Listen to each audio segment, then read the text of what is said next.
Hey everyone, my name is Abby Chan. I am the registered dietitian and co-owner of Evolve Flagstaff, as well as the creator of Evolve Eats Meal Prep Company.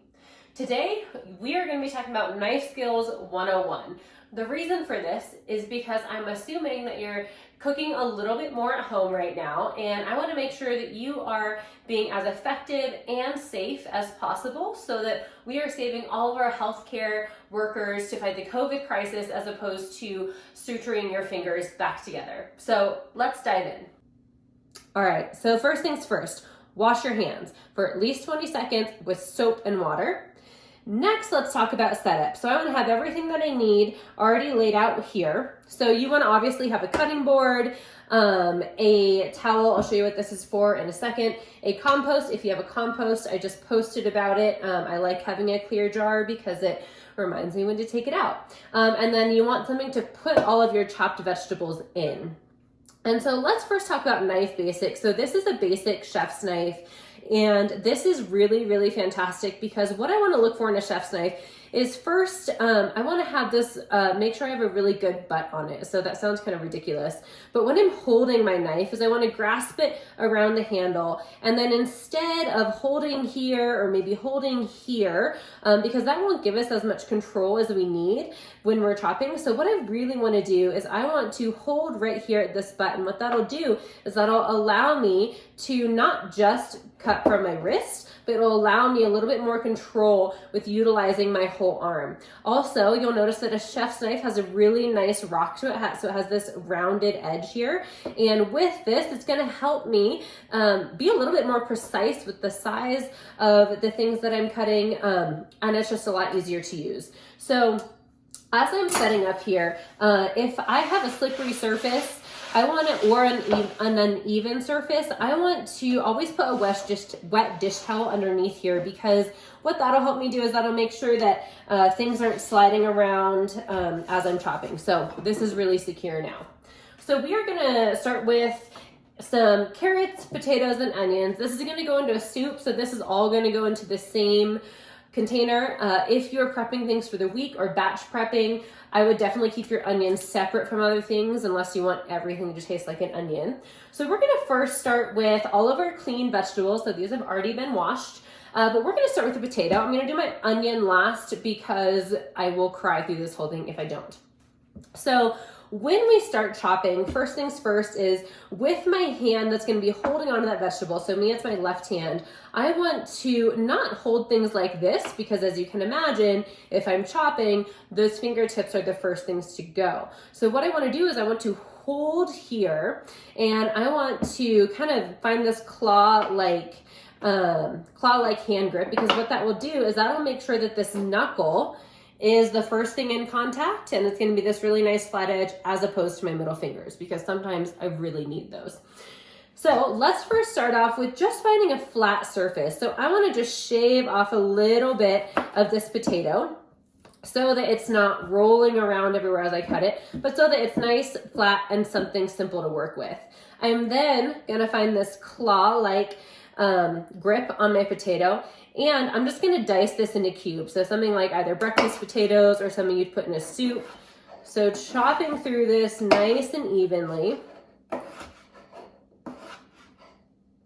I wanna get as even of pieces as I can. So as you can see, these are pretty even. I wanna get some even pieces because if I don't have even pieces, they're not gonna cook effectively. I'm then gonna split this up, stack everything that I had as much as possible, so that I can cut it in smaller bits here. I'm gonna do that same thing. So again, I have my flat edge down.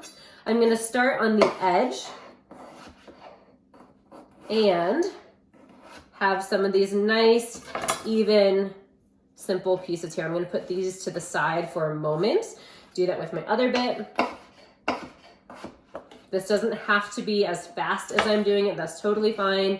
And then to get my nice little squares, I'm gonna line up these pieces as best as I can. You wanna have enough that it's manageable. You don't wanna have this huge wad of potatoes, so have enough that it's manageable. I'm gonna line up my tips here.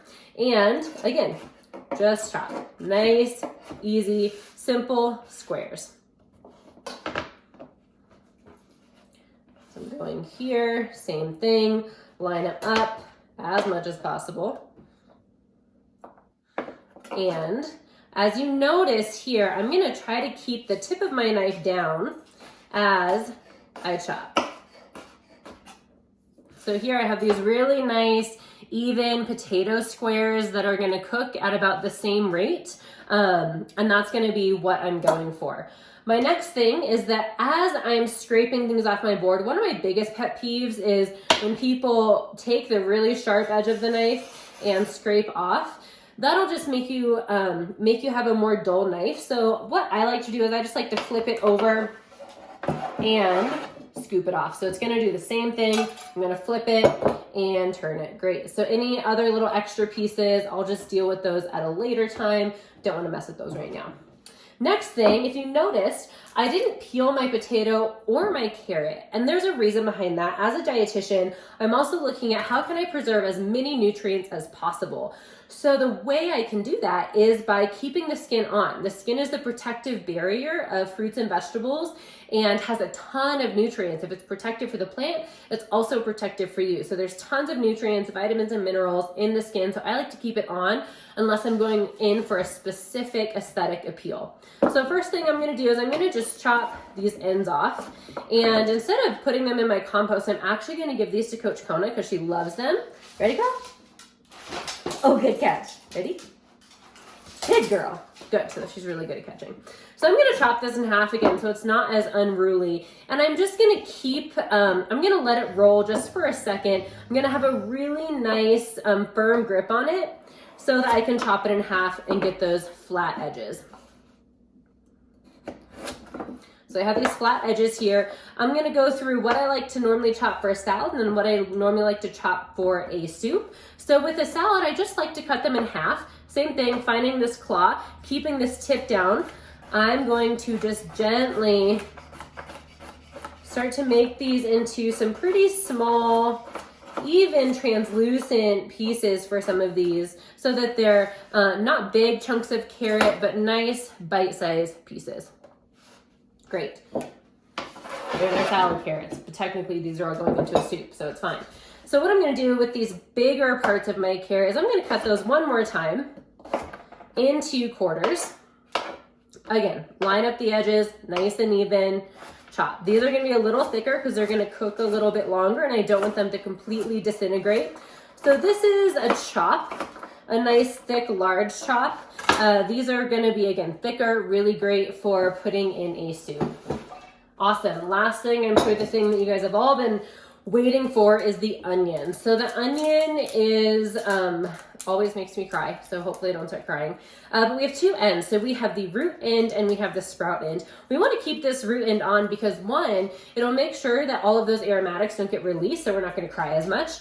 But it's also going to help keep our onion intact. So first I'm going to start with just chopping off this sprout end, putting the rest of this in my compost. The skins of onions also make really, really great stock. So if you're making a stock for a soup, you can save the edges or you can save the ends. Again, flat part down. I'm gonna cut on the root end, I'm gonna cut it in half so that I can easily, again, have that flat surface. I'm gonna peel everything off of it and have 1 second peeling it. And having to. Yes, we want to try to, as much as we can, reduce as much waste as possible, preserving as much as we can. So here I have these two ends. I'm going to get off all this little slippery stuff here just so it's not slipping around in my hands. And if you can see on this onion, it has these really nice ridges on there. So I'm going to actually follow those. And I'm just going to chop this onion first. So I'm going to follow these. I'm going to allow the knife do the work for me. I'm going to follow these so that I have about a medium, kind of a medium dice. So it's not super small. I'm not mincing the onion, but it's a nice medium dice that is great for either sautés or even in soups and things like that. So again, claw, tip down. Just going to let my knife rock on its tip edge, making these really nice, even pieces. As I get to this end here, we don't want to waste that. So what we can do is we can just, again, make some little chops here, here, on the ends, turn it over, hold on to that root, and I'm good to go. So I have much less waste than I would if I would have thrown that away. So here we have these nice itty bitty pieces. The onion will really chop itself if you let it. So those are some small pieces. Again, really great for adding into things that you don't want a big chunk of onion in. And that's the main things that we want to break down today. So I'm not going to chop the rest of this because I'm already crying.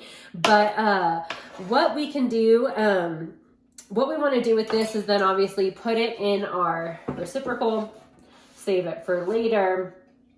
And the goals of this, again, are to make sure that you have a really solid prep station, a really, really sharp chef's knife ideally. Don't mess with anything else. Don't mess with the paring knife. Don't mess with a serrated knife. You will wreck yourself with a serrated knife. So find yourself a really good quality chef's knife if you can. Compost whatever you're not using. And hopefully this was helpful in making your kitchen prep a little bit easier, safer, and effective.